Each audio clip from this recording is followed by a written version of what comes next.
Hey, folks, welcome to the Alliance Pro Wrestling Network podcast. I'm your host, Louis Carlin. We're heard right here on the Alliance Pro Wrestling Network. Thanks for joining me today. And if you don't already subscribe to our YouTube channel, please consider hitting that subscribe button. Lots of great content, lots of great interviews already on the channel. More great content, more great interviews on the way.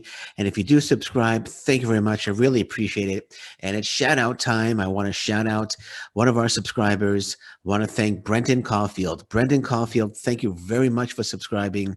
Really appreciate it. Great stuff. Thank you so much, Brendan, for subscribing. And now, if I can only get an autographed picture of Brendan Caulfield, that would be fantastic. If I could just get an autographed picture of Brendan Caulfield, check him out on YouTube. He's got a good YouTube channel. We'll love to get myself an autographed picture though of Brendan Caulfield. Okay. Anyway, so let's move on. Let's move on with some of the news, some of the things I want to talk about. Carmella, WWE talent. Carmella, she's apparently frustrated with the WWE's women's division, and she was also upset about the release of Peyton Royce and Billie Kay. She was recently on the Bella Twins podcast. So I'll read this here from Fightful.com. It says Carmella was recently a guest on the Bella Twins podcast, where all three women expressed frustration over the current booking of the WWE's women's division, suggesting that it's become reminiscent of what it used to be prior to the women's evolution in 2016. Carmella here is speaking. She goes, even myself, I would sit at home and watch Raw, and it would be 10 p.m. before I would see a woman on the show. It's like, this is a 3-hour show. What the hell? Even if I'm just a fan, which I am, like, if I didn't work at the WWE and I was just sitting at home watching, I want to see the women. That's why I tune in. If I'm waiting until 10 p.m. to see a girl, it's like, what the hell? That's not okay for little girls at home or whoever's watching for the women. It feels like, oh, now there's only focus on maybe two women or one women's storyline. Like you were saying back when you were there, we had three women's storylines. We had three women's storylines on a 2-hour show, and that's when I was still with James Ellsworth. So we know it's a possibility. We know that they're capable of doing that. I think sometimes there's this weird shift. People kind of forget. We need to remind them we are a big part of the show. We don't have matches every week. We don't have to have matches every week. We can do promo segments or backstage segments, even a 30-second insert into the show to show, hey, here she is. She's represented on the show. Then if people are talking about it, maybe next week we can give her a little bit of a longer segment because people want to see that, whether it's me or whoever it may be. Then the conversation turned to the recent releases of Billie Kay and Peyton Royce. And Carmella said, I don't know what the right or wrong thing is to say. All I can speak from my experience. And we were super excited for the story. And I felt like, okay, I'm done with this whole sexy gimmick that they want me to do, which is fine. It's fun to be sexy. But I feel like I wanted to show my personality more. I wanted to show a little bit more of a fun side. And I was looking forward to doing that with Billie. Like you said, our entrance alone, she was cracking me up. So I was really looking forward to seeing what we were going to. I was really looking forward to seeing where that was going to go. And unfortunately, we can't do that anymore. Even Peyton, those two were some of my closest friends since they got here. So it was the first time I was really shocked by a release. So Carmella not happy. Carmella is not happy with the booking, and that seems to be the feeling of a lot of WWE stars lately. And people aren't happy with the booking. They're only they're not trying to create new stars. And I know Carmella has been up for a while, but it seems like trying to create new stars in the WWE is something that they're just not looking to do. I know there are some newer stars, and again, I don't really watch the WWE much, so if they are creating new stars and I'm wrong, I do apologize. But it just seems to me that there always seems to be quite a few wrestlers that seem to be upset with the way things are going, and want to move on. It just proves that WWE is not the be all end all anymore. There's other options out there. There's AEW, there's Impact, there's there's Ring of Honor. There's a lot of other promotions out there. If they want to go to Japan, like if Carmella wants to go to Japan, there's plenty of Japan female promotions that she could work for. There's Stardom.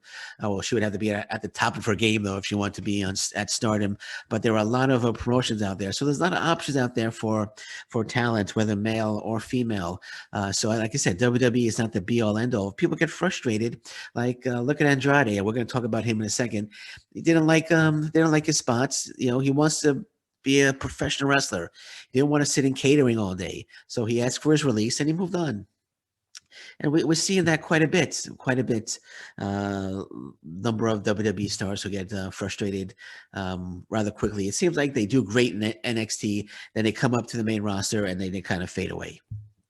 And Carmella here with the topic of this article is expressing her frustrations, and I'm sure she spoke to whoever she needs to speak to. Well, she made her feelings known. She's not keeping it secret. She made her feelings known here on the podcast, so anyone's able to see how she feels. And is it going to piss them off? Is it going to piss off the WWE, or is it going to make them say, "Hey, maybe she's right"? Maybe she's right. Maybe there needs to be a few more women segments on the show. I believe she's on SmackDown. On SmackDown, maybe she's right. But then again, maybe she's pissed somebody off, and maybe they'll remove her from TV altogether. You never know what's going to happen in the WWE. You never know who's going to get upset and who's going to get removed. But still, like I said, if she's growing frustrated, and if it's time for her to move on, it's time for her to move on.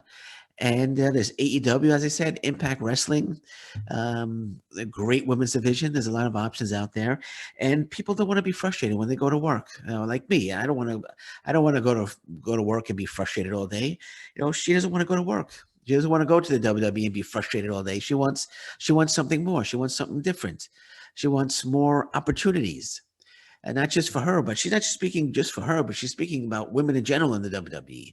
So she's kind of like, you could say she's kind of the spokesperson here, so to speak. I don't know if she's the official spokesperson for the women's division, but she's speaking about all women here, and I commend her on that. And she's not keeping quiet. She's letting everybody know how she feels, and there's nothing wrong with that. And she was on the Bella Twins, and the Bella Twins felt the same way. So whether she sticks around with the WWE, I'm not sure. Only Carmella knows that. I don't know anything about her contract. I don't know when her contract is up. But when her contract is up, but she still feels frustrated, she has the opportunity to move on and still make a decent living in the world of professional wrestling. So just want to say that. Again, I commend Carmella for speaking up and openly talking about her frustrations in the WWE. Okay, so we mentioned Billie Kay. Billie Kay, actually, we mentioned Billie Kay because Carmella seemed to be upset about Billie Kay and Peyton Royce being released. She touched upon that, and Billie Kay actually, she has a new name. She filed a trademark for a new name, so she'll be going now as Jessie McKay. So Billie Kay is now Jessie McKay. She filed a trademark on that. Peyton Royce also filed a trademark on Cassie Lee, which is smart because they can't use their WWE names. So they filed trademarks on new names, which is their name. They own it, and they can use that anywhere they want, which is a smart move. So it seems like, Peyton Royce trademarking her name, Billie Kay trademarking her name. It seems like they're going to stick together, and they're going to, that's just me speculating, but I think they're going to stick together, and I think we're going to see them in Impact Wrestling. I know I mentioned that on the last podcast, but I think we're going to see them in Impact Wrestling. So Billie Kay is now Jessie McKay, and Peyton Royce, Cassie Lee. So Cassie Lee and Jessie McKay coming soon, hopefully, to Impact Wrestling. It could be AEW, and hey, they could go their separate ways. One goes to AEW, one goes to Impact Wrestling, or they could stick together. I think they're going to stick together. I think they're a great team, and I think they will stick together as a team. And I'm going to predict by the end of 2021, they will be the Impact Wrestling Knockouts Tag Team Champions. So you heard it here first. Jessie McKay, Cassie Lee will be the Impact Wrestling Knockouts Tag Team Champions before this year is up. Okay, Andrade. Let's talk about Andrade. Andrade has his first match booked since leaving the WWE, and his match is against Alberto Del Rio. Wrestling Inc. reporting here. So it says former WWE champion Alberto Del Rio will face Andrade at a pro wrestling event in McAllen, Texas on July 31st. Del Rio confirmed the news during a recent interview with Super Luchas. I guess that's a website. I'm not sure what Super Luchas is. There's a link here, but I'm not going to click on it now because I don't want to lose the article. But he said, for the first time, they're going to see what people on the internet have been asking for a long, long time. Andrade versus Alberto Del Rio. Personally, I've been scoping the internet a long time for pro wrestling news, and I will say that I've never once have seen anybody clamor for Andrade versus Alberto Del Rio. So unless I'm totally missing it, maybe it's on on the social media. A couple of people have said it. I've never. He says that everyone's been asking. Everyone on the internet has been asking. I said the people on the internet have been asking this for a long, long time. Personally, I've never seen anybody ask for it, so maybe I missed it. But anyway, back to what he said. He said, I don't think we have even seen a poster of such magnitude featuring two Mexican stars in Texas. Del Rio also confirmed that Nacion Lucha Libre, the promotion co-founded by him and Chavo Guerrero Jr., will be reopening this year after shutting down last July. Said that the July 31st event will also feature former WWE superstars Primo, Kalisto, Primo, and Epico. So there you go. So July 31st, Andrade will be taking on Alberto Del Rio for his new promotion, which is his promotion, as well as Kalisto, Epico, and yeah. So there you go. So Andrade is coming back. I thought we would see him in a major promotion. Thought he would have signed. With somebody by now. I know he doesn't have. Sorry, I'm just looking something up here because there's one more thing I want to report. I forgot to save the article, so if my mind wanders, it's because I'm typing here. I do apologize for that. But let's see if I find this article here. Anyway, I can do it on the next show. Anyway, so yeah, so Alberto Del Rio versus Andrade, July 31st, and yeah, so we'll see Kalisto on the show, and I'm not sure where it's going to take place. I don't know if it's going to be in front of people. Well, if it's in Texas, I'm thinking there's going to be a crowd. I'm not sure how many people are going to be there. And let me see if I can find this article. Give me 1 second. There's one more thing I want to talk about. Let me see. Give me 1 second. I do apologize. And if you actually get a hold of Brendan Caulfield, let him know I'm looking for his autograph. And just wanted to see if I could find this. Oh, there we go. I found it. Okay. Sorry about that, folks. Sorry about that. Because I wanted to touch upon this because this is exciting news, actually. But yeah. So I will say one more time. July 31st. It will be Andrade in his first match post WWE against Alberto Del Rio. So we'll see. We'll look forward to that, and I look forward to see Kalisto on that show as well.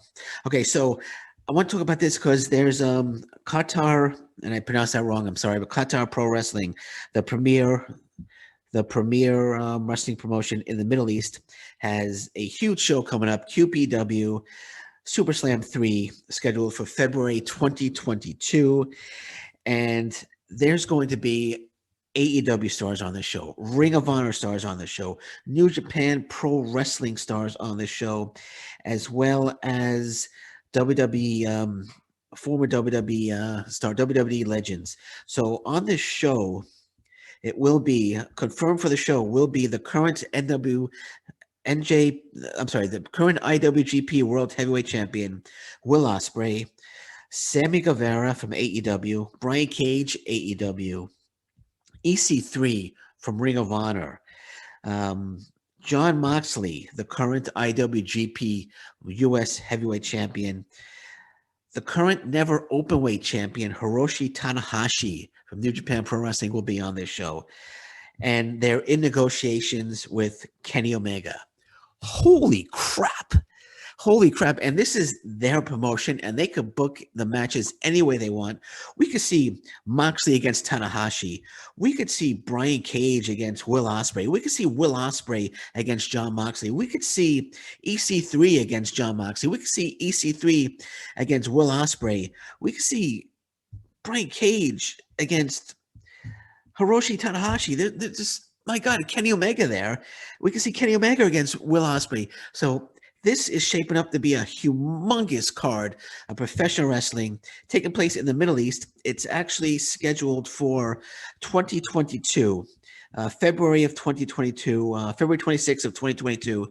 It's going to be airing on Fight TV. And my gosh, this is going to be a must-see event. And still early, and they're still working on getting some other stars as well. This is going to be a must-see event.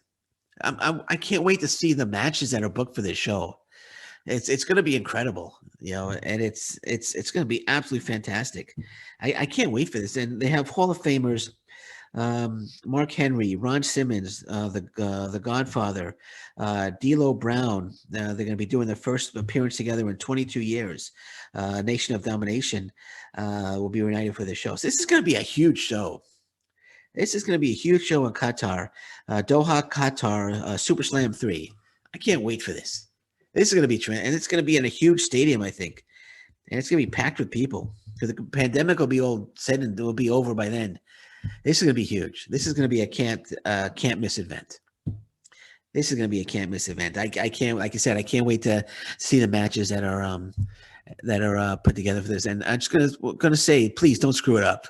Give us some really good dream matches, and they have the chance to do it. And I have a good feeling that they are going to satisfy our dream match craving on this show. And real quick before I wrap it up, I just want to say Toa Henare is now Aaron Henare. So, and I'm sorry for calling him Toa. He's now Aaron Henare, New Japan Pro Wrestling star. He is the next New Japan Pro Wrestling superstar, without a doubt. He just had a tremendous match against Sanada a few days ago. Sanada, already an established superstar. Aaron Henare, United Empire faction member, went toe-to-toe with Sanada, gave him a tremendous match. I've been a fan of Henare since 2018. I remember his absolutely epic match with Tomohiro Ishii back in 2018 when they had their little mini feud.